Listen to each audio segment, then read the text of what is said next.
Stylistically, I think we'd have maybe a bit of a boring fight on our hands, but we got some genuine bad blood here. We got some mind games going on, and I think when that happens, which doesn't really happen much in such a violent sport, but these guys do not like each other, and I think that really changes the dynamic on the fight. I think on paper, you got to look at a Shaki Foster. He's got a bit of a deeper bag.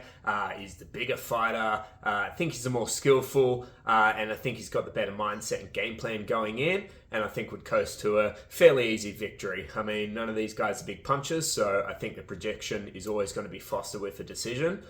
But is the bad blood going to change this fight? So I want to talk about how the mindset can change a fighter going in. And this goes all the way back to, the original talker, Muhammad Ali, or Cassius Clay at the time when he was courting a fight with Sonny Liston. This guy followed Sonny Liston in a bus with a whole bunch of people and a megaphone and berated him for months. There's actually a clip, you can look it up on YouTube, it's crazy, where Sonny Liston shoots a gun at Cassius Clay while he's in a casino shooting craps. Clay's sitting there going, look at the big ugly bear, can't even shoot craps. And listen, this is the 60s. He was a bit of a mobster too. Pulls out a gun, it was filled with blanks, but shoots at Clay. And I guess the type of people that are around him, everyone's just chilling. So he was at the front of his house, screaming at him through a megaphone. And by the time they got into that fight, Clay was a 6-1 or an 8-1 or 6-1 in the next fight,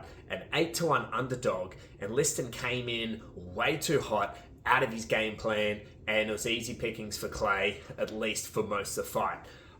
Sometimes it goes the other way. Sometimes coming in with that level of aggression can benefit the fighter. A much more recent example, think Conor Benn and Chris Eubank in the first fight.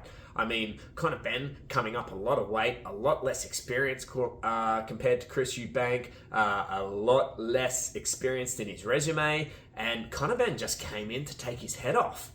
Didn't win the fight, but was super effective and much closer than anyone thought. So, is that going to change the fight? Is Ray Ford going to come in? Because I see it. Shaki Foster is getting under that guy's skin. He is playing mind games and he's playing them beautifully. And I mean, he's having a good time. You watch him and he's genuinely laughing.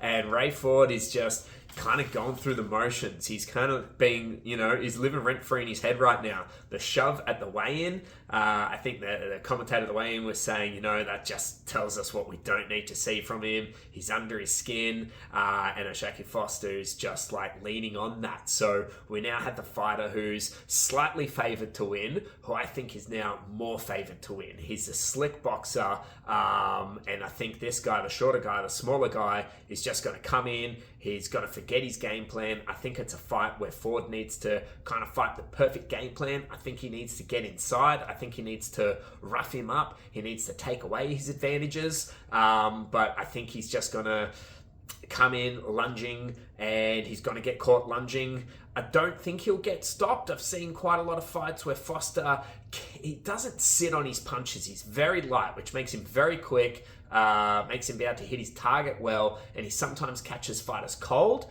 and knocks them down early. So I'd give it a slight chance that you could potentially have a bit of a shock early finish if he catches him cold and then can finish him off. But I think it's just going to be much wider than people think. I think Shaki Foster is going to dominate the fight, and he's going to go on to other things. And I think Ford, I'm not sure what we'll see of him. I think he'll stay in the division where Foster, he's looking to crack into that top 10, and he's calling out some big names. I don't think he's ready for the Shakurs of the world to which he's calling out, but maybe in a couple of fights he can have a bit of a coming out party against a Ryan Garcia. He's not really a big name. People haven't really seen his fights. But as I say, it's interesting to see the bad blood. It always adds a bit more intrigue to the fight. I love the mind games. I'm picking a Shaki Foster to kind of run away with this fight easy.